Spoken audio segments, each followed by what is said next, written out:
अब तक की क्लास में हम प्रोनाउन चैप्टर को फिनिश कर चुके हैं और आज का जो हमारा चैप्टर है एडजेक्टिव। एडजेक्टिव का मतलब होता है विशेषण। हिंदी भाषा में इसे विशेषण कहते हैं। एडजेक्टिव को मैंने जब आपको प्री क्लास बताई थी, जिसमें शॉर्ट डिस्क्रिप्शन में मैंने आपको बताया था, उसमें हमने बताया था कि एडजेक्टिव जो होती है ना, वो होती है गॉसिप। सीधा सीधा बात है कि अपन जब बातें करते हैं ना, तो हम कहते हैं वो इतना खूबसूरत है, वो कितनी खूबसूरत है, वो कितनी प्यारी चाल चलती है, या फिर जो भी बातें होती है कि कौन कितना मोटा है, कौन कितना छोटा है, वो सारी बातें होती है ना, वो होती है गॉसिप। और गॉसिप का मेन मेन पार्ट जो होता है ना, वो बहुत सारा होता है एडजेक्टिव। क्योंकि गॉसिप में हम क्या करते हैं, ज़्यादा से ज़्यादा किसी की क्वालिटी बताते हैं, क्वांटिटी बताते हैं, नंबर्स बताते हैं। क्वालिटी यानी कि उसकी गुणवत्ता, क्वांटिटी यानी कि उसकी मात्रा, और क्वांट नंबर्स यानी कि नंबर्स, संख्या। डेफिनेशन वाइज समझने की कोशिश करते हैं कि a word used with noun to describe or point out quality, quantity or number, it's called adjective।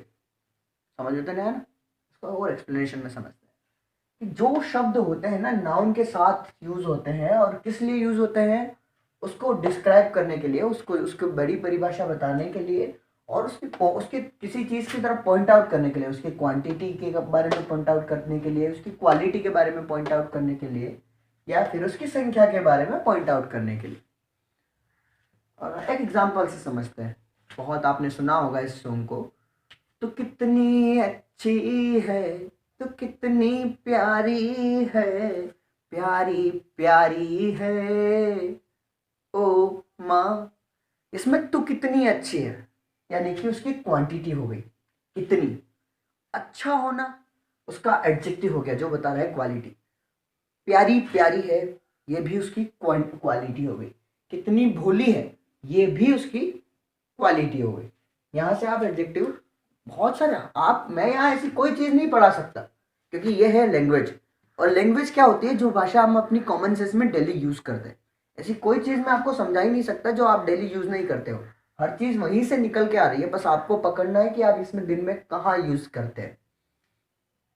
It's called adjective.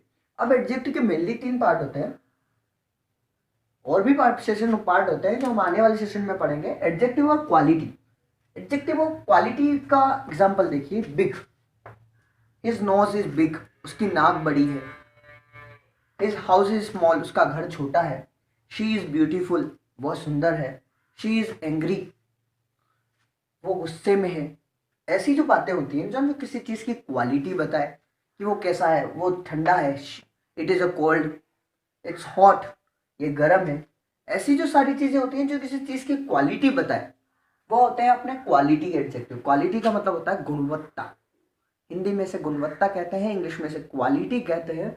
और क्वालिटी आप सबको पता है कि हम किसी को कॉम्प्लीमेंट देते हैं, you are handsome, you are beautiful. वो जो सारी चीज़ें होती है ना जिससे हम क्वालिटी डिफाइन करते हैं, it's called quality adjective. Second term आती है अपनी क्वांटिटी। क्वांटिटी टर्म्स आती है कि जब क्वांटिटी बताते हैं ना, तो क्वांटिटी होती है मात्रा, और मात्रा अनकाउंटेबल चीज़ों की बताई जाती है। जैसे जब कोई सी चीज़, जैसे कि some, much, some, all the little water, some milk, little milk, ऐसी चीजें जैसे some, all, much, little, enough, इनके बाद अनकाउंटेबल नाउन का प्रयोग हो जाए। अनकाउंटेबल नाउन मैंने आपको बताया था कि जिन चीज़ों को यूनिट में गिना जाता है, वो ऑल द थिंग, चीज़ें जो होती हैं, ऑल द मनी, जिन चीज़ों को यूनिट में गिनाया जाए ना, वो अपने एडजेक्टिव ऑफ, जिनके उनके पहले अगर इनका यूज किया जाता है, तो ये एडजेक्टिव ऑफ क्वांटिटी हो जाते हैं। अगर अनकाउंटेबल नाउन के पहले आपके जो है एडजेक्टिव यूज होता है, अनकाउंटेबल नाउन के पहले आपका एडजेक्टिव अगर यूज होता है, क्वांटिटी एडजेक्टिव, ऑल, सम, मच, मनी, इनफ, तो ये आपके एडजेक्टिव हो जाते हैं एडजेक्टिव ऑफ क्वांटिटी।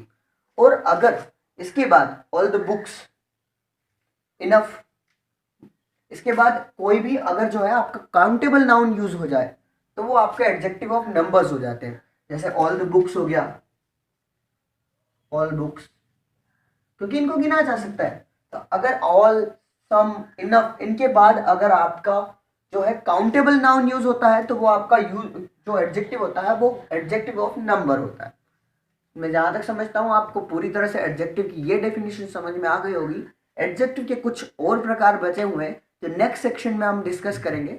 अगर आपको एडजेक्टिव के बारे में अब भी कोई डाउट बचा है तो आप प्लीज मुझे कमेंट सेक्शन में शेयर करें, मैं आपके उस हर डाउट को सोल्व करने की पूरी कोशिश करूंगा। इस वीडियो को पूरा देखने के लिए आपका बहुत बहुत धन्यवाद। फ्यूचर में आने वाली वीडियोस को आसानी से प्राप्त करने के लिए चैनल को सब्सक्राइब करें, नोटिफिकेशन बेल को भी प्रेस कर दीजिएगा।